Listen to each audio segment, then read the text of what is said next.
Do a discovery call. What that actually means is you share your screen with your onboarding specialist. You show them what you are currently doing in your current system. Recruiting is the same. The way that I usually describe it is it's like the human skeleton. It's the same for everybody, but you and I were like different. So with recruiting, every recruitment agency, they have their own secret sauce, their own ways of doing things, internal metrics that are really important to them. And majority of the time, what ends up happening is that the stuff that just works, but is really important to you, you don't think of it consciously to mention it, but it's super important so that can then become a challenge later on. Initiating becoming a hiring machine sequence in 3, 2, 1.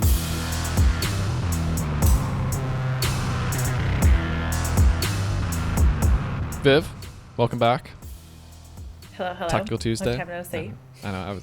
It took me a second to be like, what day is it? What are we recording? Tactical Tuesday. Good job, Sam. We're off to a hot start here. So, for many of us, when you're listening now, the end of quarter just wrapped up. So you may or may not have bought some new tools because you may or may not have been pressured by sales reps or gotten incentivized with really good deals, or end of the year is coming up faster than we know, and you might be implementing some new tools, platforms when the beginning of the year starts. So it's very top of mind for us. So today, Vivien and I are going to go through what are 5 things that you should do to set yourself up for success as you start to adopt a new tool, a new platform. Hint, hint, wink, wink, Loxo. It's not a bad one to invest in. But yeah, the 5 things, we all overcomplicate it. Change is scary. We've talked about this a number of times on the podcast itself, but today we're like, let's do what we do best on this specific type of podcast and get tactical with it. Like, how can we be successful? So 5 tips. Vivien, ready to get started? Let's do it. All right. Tip number 1. Number 1. It doesn't mean it's the most important one. They're just in the Tips. order that they came to mind. Just wanted to make that like as a little disclaimer, just in case. All right. So first one, do a discovery call. What that actually means is you share your screen with your onboarding specialist. You show them what you are currently doing in your current system, because recruiting is the same. The way that I usually describe it is it's like the human skeleton. It's the same for everybody. But you and I were like different, you know? And so with recruiting, every recruitment agency, they have their own secret sauce, their own ways of doing things, internal metrics that are really important to them. And majority of the time, what ends up happening is that the stuff that just works, but is really important to you, you don't think of it consciously to mention it, but it's super important so that can then become a challenge later on.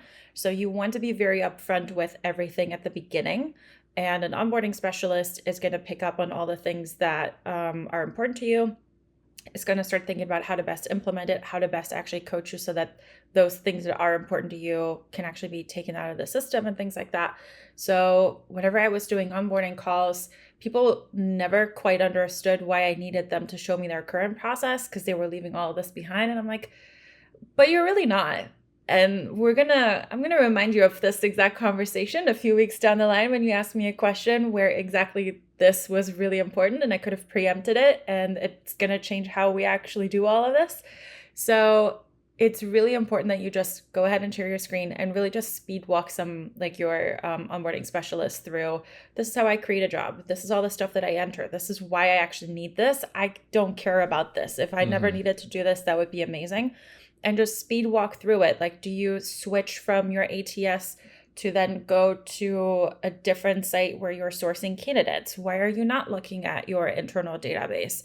Is it because the data is old? Why is the data so old? So why are you using it? What are all the different things? So sometimes it can be, I need to enter it so that it gets posted on the website and different job boards.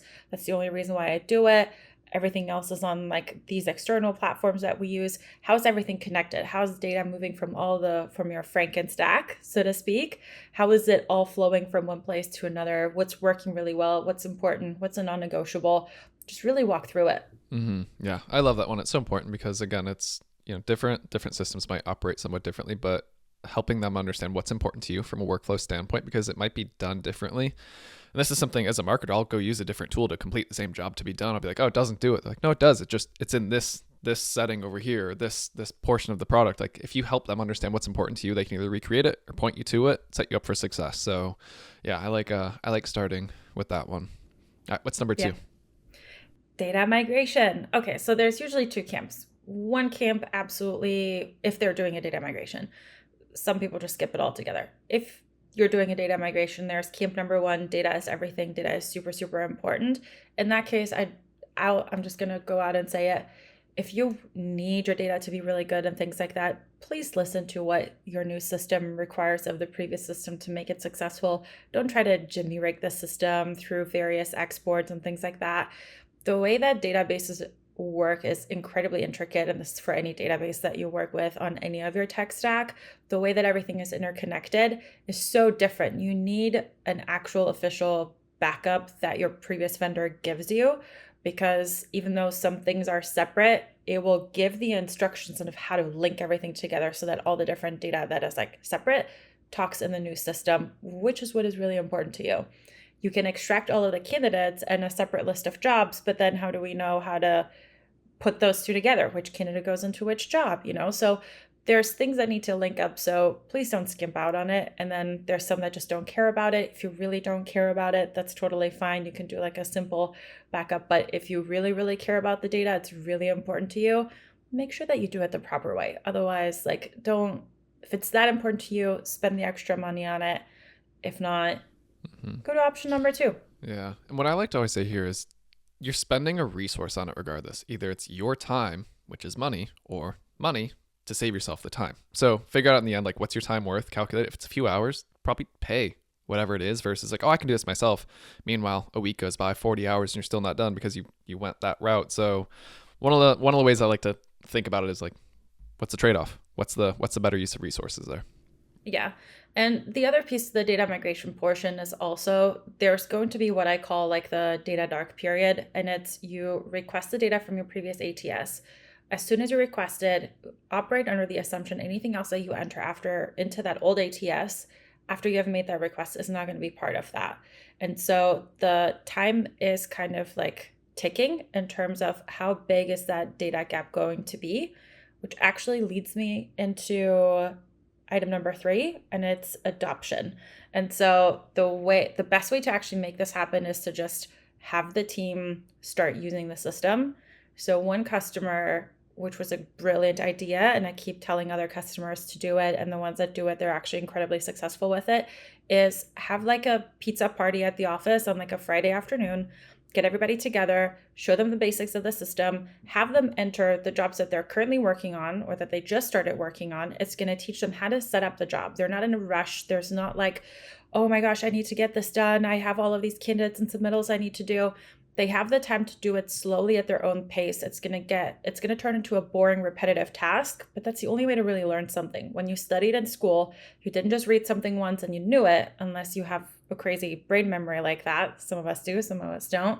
Most of the time, people have to do it multiple times to really remember it, figure it out for it to stick. And the more often you do it, the quicker you're going to get at it. And then people are actually going to use it. One of the biggest hurdles of like long-term adoption is that the team just hasn't had enough time to do the same thing over and over again to get really fast at the system, so comfortable that it's super easy for them to use. And that's what you really need to do. So like a pizza party data entry type afternoon where everybody just has to bring in the candidates, open the jobs, move them into the right stages and things like that. It's going to take a couple of hours, but the team's going to know exactly what to do moving forward so that come Monday, if they're super busy, they need to start adding candidates, doing screening calls, logging all the notes, they know exactly what to do, and it's going to be easy. It's not going to be a painful transition.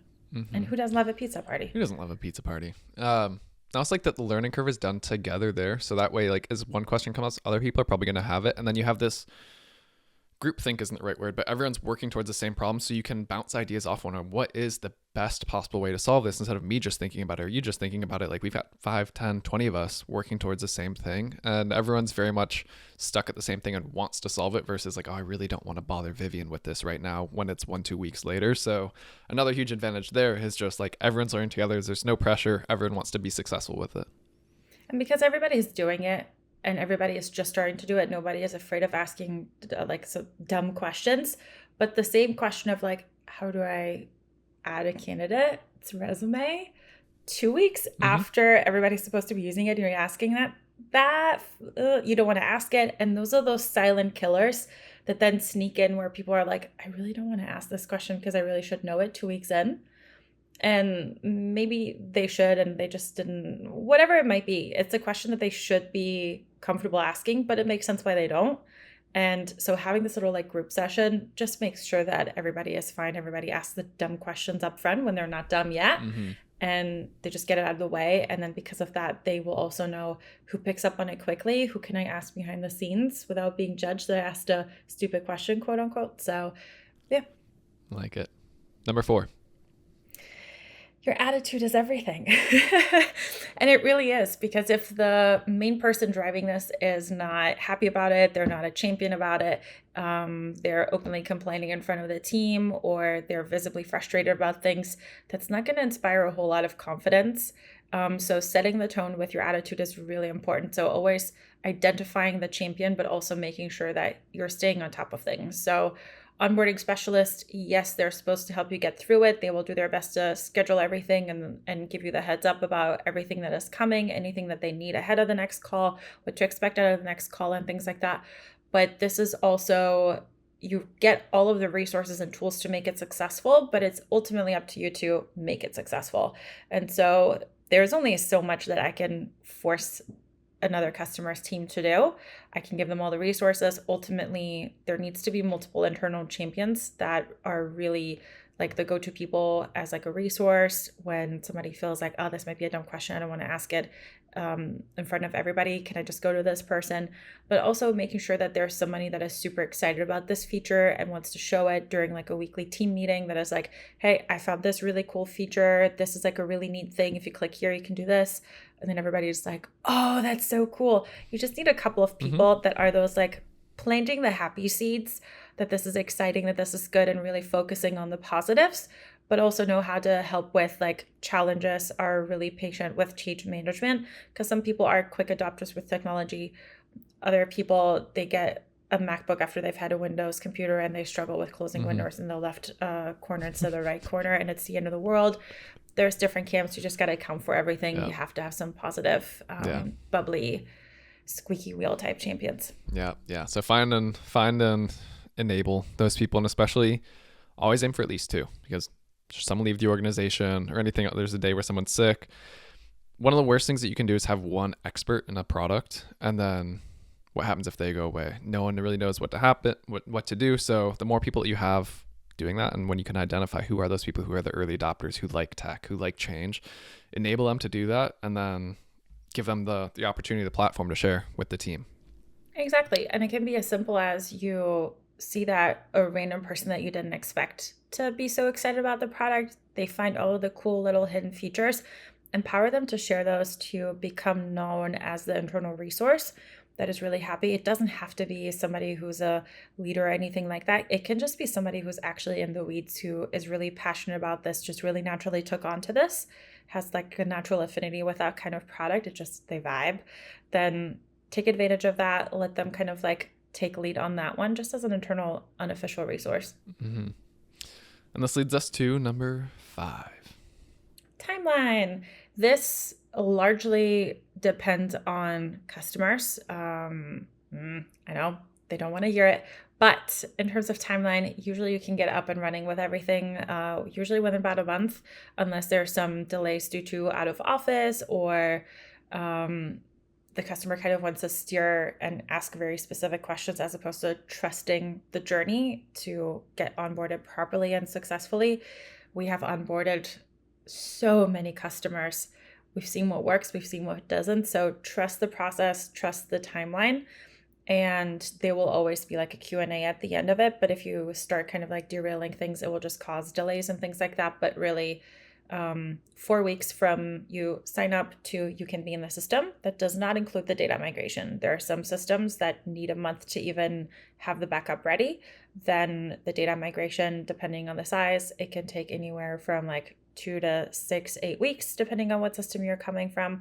This is not to scare anybody, but really the most successful thing is you get the system configured, you get it set up, you get the team to have the little office pizza party, get really into it, and then the migration can still be happening in the background and things like that.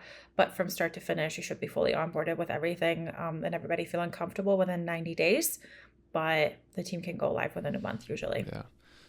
And as a user, work with your vendor to get that timeline written down for you with specific dates, not just in 7 days you're going to have this, but on October 15th, here's where we'll be. On October 22nd, here's where we're going to be.